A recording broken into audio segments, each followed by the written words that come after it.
Hello and welcome to another episode of Two Dorks. This is episode 11, and this podcast aims to share video game buying and selling tips, suggest games to watch for, provide tips on how to fund your collection with your collection, and hopefully change the perception that some people have of resellers in the video game collecting community. My name is Derek. I am doing a special episode this month because I've just been busy and sick. So I have no guests with me as a result. I'm going to change the format up and make this a shorter episode and basically focus on one thing. Again, I am Derek of the Two Dorks.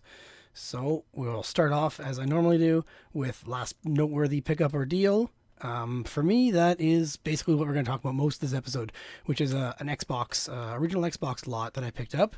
I picked it up for $200 for all of it, and I found it on Kijiji, which is a classified site like Craigslist in Canada, but owned by eBay. And I am planning to mod most of or all the Xboxes that I got in the lot, and probably bundle controllers in, some AV cables, power cables, so combined with some of the things I already have, and some hard drives I'm picking up at another place, and get them all ready to try and sell at a video game swap that I'm going to in May.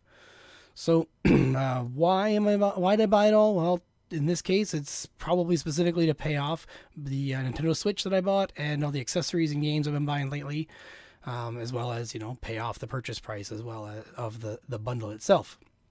So getting into the actual story of what I picked up and the details of how it happened. So I was on my phone, as I usually am, periodically throughout the day, checking my RSS feeds of Kijiji ads in the area, and I notice this photo pop up if you're watching the video format. So it's basically a photo of 5 original black Xboxes and 3 crystal Xboxes, which are Canadian exclusive, maybe Europe as well. There are four black controllers. I think one of them was a Duke, maybe 2, and then a crystal controller, several AV cables, DVD remotes. There's component cables, 2 sets of them, plus the AV pack, the HD AV pack for component, which apparently is worth more money than I expected now. So that's all in one bundle. The guy had posted the ad. Oh, I forgot to bring up a picture of that, but he had posted the ad as make an offer.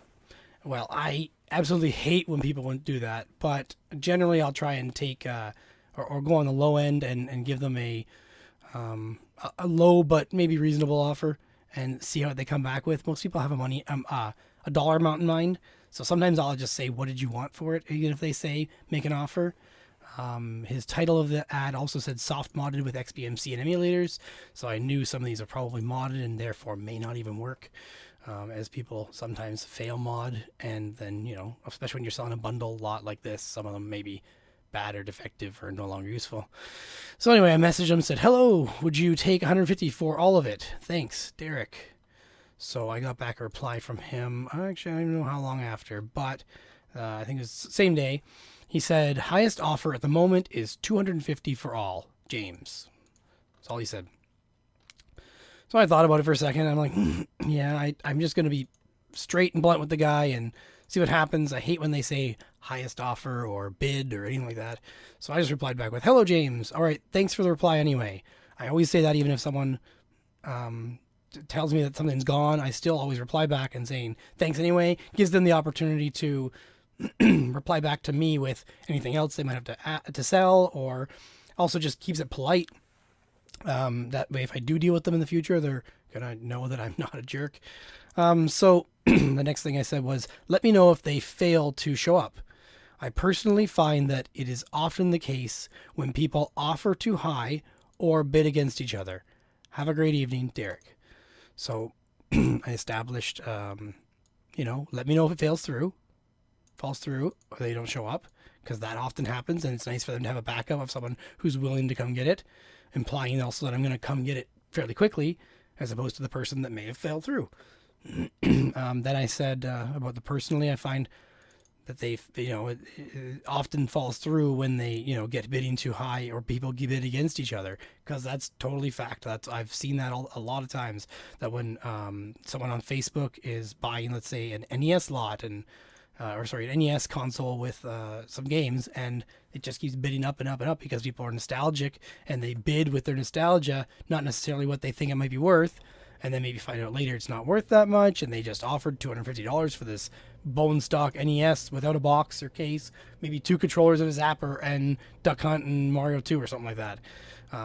I've seen it happen so many times, and people usually back out, and then the person selling has to go back to the people who came in second, third, fourth on the highest offers and see if anybody will come pick it up. And they usually end up, going down to more reasonable price, or maybe one person will pay through the teeth, which is good for them.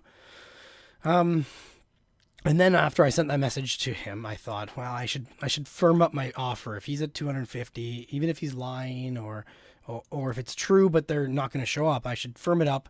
And come up a little bit. So I said I would pay up to $200. Part of the reason for that is there's 3 gold or crystal Xboxes included in this bundle, and people around here tend to sell those for 100, 150. I think that's ridiculous. I would probably sell one for $80 if it was bone stock. I had one at the last video game swap, and I had modded it, so I put it for 110, just trying to sell it to the people who seem to buy these all the time. So it didn't sell. At 110. So I don't know if it's just the crowd, or people also sometimes shy away from modded when they can't see what's actually on it or know how the mod was done, especially when it comes to whether it was hardware or software modded. So anyway, aside from that, this guy replied back next. He said, "Hi Derek, understood, period." So he's not arguing with me at all. So he said, "This fellow has arranged to pick up Friday," and this message I sent him, pretty sure it was Sunday night. And he's saying for the following Friday. He said, "If it falls through, I will contact you. Thanks, James." Nice polite reply, very formal, straight to the point, and useful that he's telling me that someone is arranged to pick up already, what day it is, and if it falls through, he'll let me know. So I replied back right away with, "Thanks for letting me know." And that's kind of like, thank you, and I'm here if you need me. So I believe the next day he contacted me back and said, "Hi Derek, you were right. That original offer has fallen through as you predicted!" Exclamation point. So I mean, he's glad that I see it the way he does. Glad that I'm there as a backup, and maybe I don't know if he's glad or disappointed that I'm right, but it doesn't seem to be a bad problem. So he said I can do $200 for the whole lot to get rid of it all in one shot, but in that case would like to hang on to one of the Splinter Cell games and the memory card in case I need any more modding. Need to do any more modding.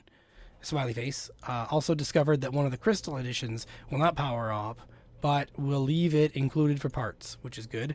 Probably swap out the power supply or even motherboard, who knows. And he said it looks like a problem with the suspicious capacitors on the motherboard, which is it's a common problem for those, but not usually the newer ones, which the crystal ones are always a 1.5 version motherboard, but that's a whole nother topic. I have to dive into that later myself. He said all the other ones work and boot up to the XBMC dashboard. I hate XBMC dashboard, but that's a whole nother thing. I'll deal with that later. Let me know what you think, James. Again, I replied back, I believe pretty quickly. "James, sounds good. When would you like me to pick it up? I can come tonight after 8 or tomorrow during the day at pretty much any time. Let me know what works best for you." Just try to arrange a deal, firm up the time right away, give him my availability so he can come back to me with his. I also replied just to confirm for him. I said, "Yes, it's fine if you keep a Splinter Cell and memory card. I already have them anyway, and also fine about the crystal one that can't boot or won't boot. I can try and fix it." And then he said, just doesn't work for that night. We arranged the pickup time, and everything worked out good. So we met up. He actually came to my work because he was on his way to work, and he brought them to me. We met up, got talking. He said he used to mod these for friends, and he bought most of them when EB Games was clearing them out for $39 per system, used in the boxes, in the EB Games boxes. After that, I got it all and brought it all home, and I set it up with my other Xboxes to mod, and got looking at them. And here's a shot of them for anyone who can see. So I've got 2, 4, 6, 8, 10, 12, 14, 16, 18, 19 consoles sitting here ready to be modded in various states. Some of them are dead. I think there's the two with those stickers on the front, and maybe one more that are completely dead and not recoverable. They'll just be useful for parts. So after that, actually when I was going to pick it up, I was curious if he had anything else for sale. So as usual, I went to his other ads, since you can do that on Kijiji. I'm not sure if you can on Craigslist, but went to his other ads to see what he had for sale, and I saw he had some stuff for sale. I forget what it was, but he said he was trying to save up for a Nintendo Switch. Samsung Gear VR. He had a Namco Mrs. Pac-Man console, the TV ones, plug into the TV. Black Wii console, UDraw, PSP. So I just messaged him the other day when I saw an ad pop up saying that there was where is it? I saw that there was a Nintendo Switch for sale in my neighborhood, actually close to his neighborhood as well, for $300, which is a good price. So I just messaged him and said, here it is if you're still looking for one, which is a pretty good deal. He said, thanks for the tip. I actually bought one on Saturday from Shoppers Drug Mart. He used 20 times points at Shoppers Drug Mart. It was $400, but he got $120 back in points. And then he said, also yesterday I found 3 more Xbox controllers and 3 more DVD remotes. Let me know if you need them. So I just got back to him. We worked out a price. I think I was paying $20 for all of them, just because he seemed hesitant because he knows I'm reselling them, and he used to mod for friends for free. So he was hesitant on the reselling part, and he said he wanted to make sure it went to a good home. I said, I'm going to keep the crystal one and sell off the other ones to go with the consoles. And he seemed happy with that. I told him I'd pay up. I'd do $20 for all of them, and he seems happy with that. So I'm picking them up tomorrow. So just keeping in dialogue with him, trying to help him out, resulted in me getting another deal from him on things I'm going to need to sell these consoles with anyway. I was getting worried about having enough controllers to go with the consoles when I get them modded. So that works out great for me, works out good for him. He's going to stop on his way by my work, on his way to work anyway, again, tomorrow, and make the deal happen. So it worked out awesome for both of us. If you want to pick tips off from that, I've laid out a couple tips along lines there, or along the path. One of them was to always check their other ads if possible. Try and help people out, be polite. So many things that hopefully people have picked up on there, that I just do generally, every time I make a deal with somebody. So the next section here was, collection discussion topic. So this is usually where I just update you guys on my collection. Right now my total collection is, I haven't put all the values enough, so who cares what it's worth. But the current amount I've paid for it out of pocket, total of everything, is $769.07. So this is all hopefully going to get paid for by these modded consoles. If I get enough of them, sell them for the right price, and hopefully get some sold. I've sold a couple, I think 3 or 4 modded consoles in various states of mod, like whether they have a bigger hard drive or not, but usually emulators and standard NES or SNES games on them. And then when they have a hard drive, sell it for more, and put on arcade games and a whole bunch of other stuff, N64, things like that. So hopefully all these consoles, once I get them sold off, they'll at least pay for how much I'm in the hole from buying this bundle, plus buying the Switch, plus buying games for the Switch, plus buying more stuff for the video game swap. I've been kind of in buying mode, picking up things. I also just recently realized or tried out the Facebook Marketplace, which is actually much better than I expected it to be. I expected it to just basically be a place where people post things for buy and sell, like a Kijiji. But it actually seems to be that if you post in a group that supports it and has the right format, the item can automatically go to the marketplace and be in parallel in both at the same time, which is pretty cool. So I found several things that way already as well that people had been missing, including a Dragon Ball Z Budokai Tenkaichi 3 for... I'm trying to see if I pronounced it right, but it's good enough, for $5 for PlayStation 2 in very good condition. So that's about a $60 US value. Not bad. And what else? Bunch of other stuff. Nothing too crazy.